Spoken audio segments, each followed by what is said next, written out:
नमस्कार, यो सहारा पाटी टिभी हो। अब अन्तर्राष्ट्रिय समाचार सुन्नुहोस्। थाइल्यान्डका 2 रेस्टुरेन्ट मालिकलाई समुद्री खानाको गलत प्रचार गर्दै उपभोक्तालाई ठगेको भन्दै 723 वर्ष जेल सजाय सुनाइएको छ। अपरिचर्ड वनचरक र प्रोपर्सन्स बावनारबानले आफ्नो रेस्टुरेन्टमा अत्यन्तै न्यूनतम मूल्यमा बिक्री गर्नुपर्ने सीफूडलाई उनीहरूले महँगोमा बिक्री गरेका थिए। सोही अनुरूप उनीहरूले विज्ञापन पनि गरेका थिए। सयौं उपभोक्ताको अत्याधिक गुनासोपछि उनीहरू विरुद्ध मुद्दा दायर भएको थियो। यस्तै उच्च गुणस्तरीय चिज विज्ञापन गरिए जस्तो बिक्री गर्नु सम्भव नै थिएन, उनीहरूले अदालतमा बयान दिएका थिए। साथै विज्ञापनमा भनिए जस्तो शर्त पालना गर्ने कुनै अवस्था नभएको पनि उनीहरूले बताएका थिए। अपरिचर्ड र पार्पर्सन गत सेप्टेम्बरमा नै पक्राउ परेका थिए। हालसम्म उनीहरूलाई रिहा भएका छैनन्। उनीहरूको मुद्दामा फैसला हुने क्रममा अदालतले यति लामो जेल सजाय तोकेको हो। अदालतले खास अवस्थामा लामो समय जेल सजाय तोक्ने गर्छ, तर कानुनी रूपमा 20 वर्षभन्दा लामो समय सजाय भुक्तान गर्नु पर्दैन। उनीहरूले आत्मालोचना गरेपछि 1446 वर्षबाट छुट्याइएको हो। साथै उनीहरूलाई 18,07,500 भाट जरिवाना पनि तोकिएको छ। जर्मन विदेश मन्त्री हेको मास इजरायलको मेरुसलेम आएका छन्। भ्रमणका अवसरमा मन्त्री मासले इजरायलको अधीनस्थ पश्चिमी किनारामा इजरायली विवादास्पद जमिन कब्जा योजनाका सम्बन्धमा युरोपेली युनियनका सदस्य राष्ट्रहरूमा तर्फबाट चासो व्यक्त गर्ने योजना छ। कोभिड महामारी भए यता इजरायलको भ्रमण गर्ने उनी युरोपेली राष्ट्रका पहिलो विशिष्ट व्यक्ति हुन्। आफ्ना समकक्षीहरूसँग विभिन्न पश्चिमी किनारा र जोर्डन उपत्यकामा इजरायलको प्रस्तावित आवास विस्तारमा केन्द्रित भएको छ। इजरायलले जुलाई 1 तारिकमा यहाँ बसोबास निर्माण गर्ने योजना जनाएको छ। यही दिनदेखि युरोपेली युनियनको अध्यक्षतामा पनि जर्मनीले गर्नेछ। युरोपेली युनियनले इजरायली योजनाप्रति विमति राख्दै आएको छ, तर इजरायली कदमको विरोध गर्न सन्दर्भमा युरोपेली मुलुकबीच ऐक्यबद्धता धारणा छैन। इजरायलले भने जर्मन विदेश मन्त्री मार्फत युरोपेली मुलुकको इजरायलको कदममाथिका धारणामा नरमपना ल्याउने अवसरको रूपमा हेरेको छ। जर्मन विदेश मन्त्रालयले मध्य पूर्वको द्वन्द्व समाधानका सन्दर्भमा जर्मनी र यसका युरोपेली युनियनमा आबद्ध मुलुकले इजरायली अरब मुलुकबीचको बहुपक्षीय वार्ता र प्यालेस्टाइनका लागि 2 राष्ट्र समाधानमा जोड दिएको उल्लेख गरेको छ। मन्त्रालयले विदेश मन्त्री मासले इजरायल भ्रमणका अवसरमा इजरायल सरकारको घोषणा गरी बमोजिम अनेक्सनका सम्भावित परिणामका बारेमा युरोपेली मुलुकको सामयिक चासो व्यक्त गरेका छन्।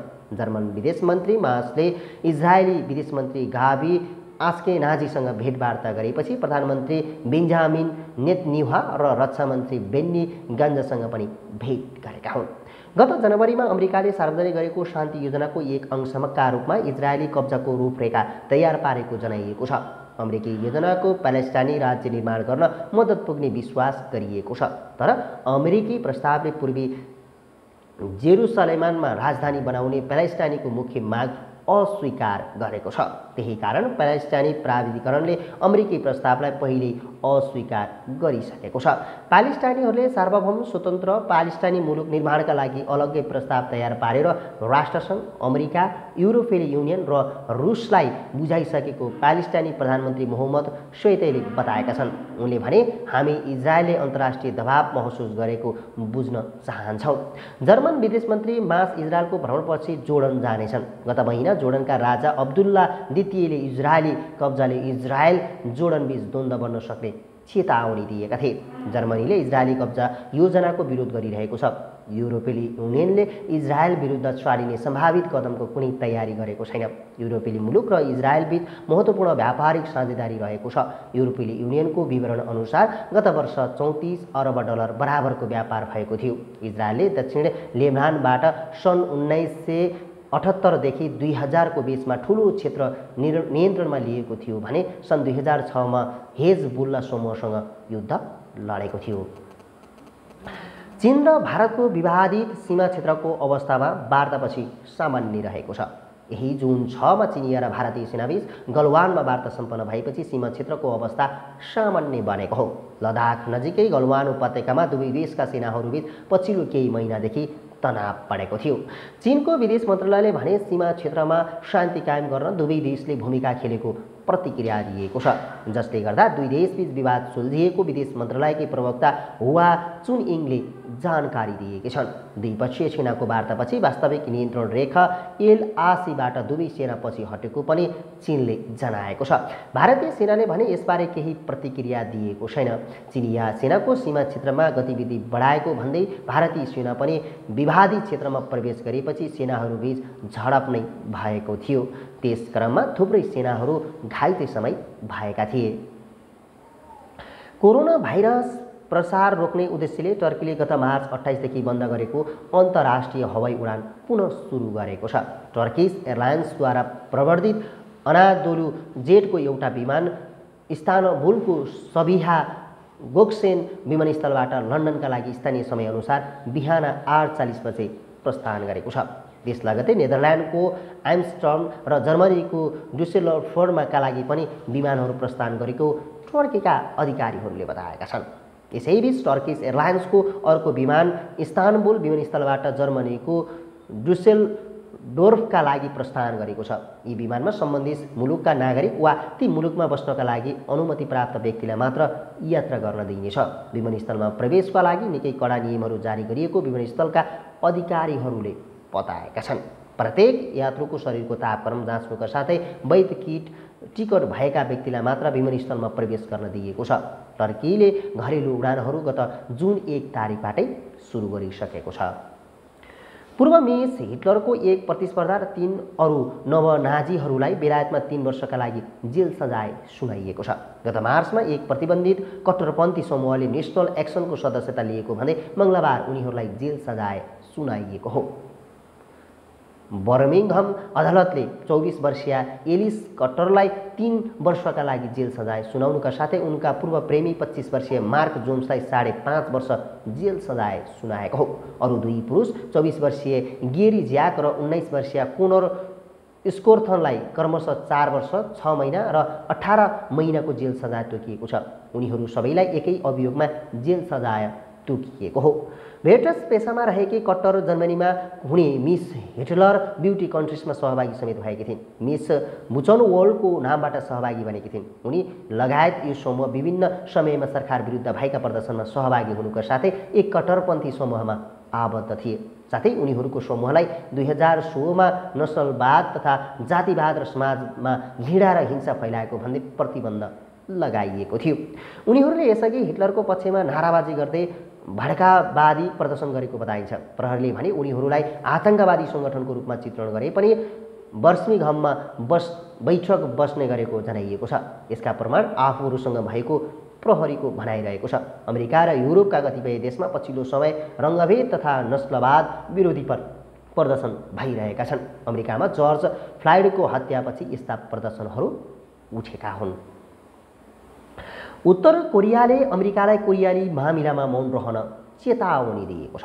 अमेरिकाले यदि आफ्नो आगामी चुनावमा सहज र शान्त रूपमा सम्पन्न गराउन चाहन्छ भने कोरियाली मामिलामा मौन रहनु नै उसको हितमा रहेको किमको चेतावनी थियो। उत्तर कोरियाले दक्षिण कोरियासँग संचार आबद्ध गरेकोमा अमेरिकाले प्रतिक्रिया दिएपछि बिहिबार उत्तरले अमेरिकालाई यसबारे नबोल्न चेतावनी दिएको हो।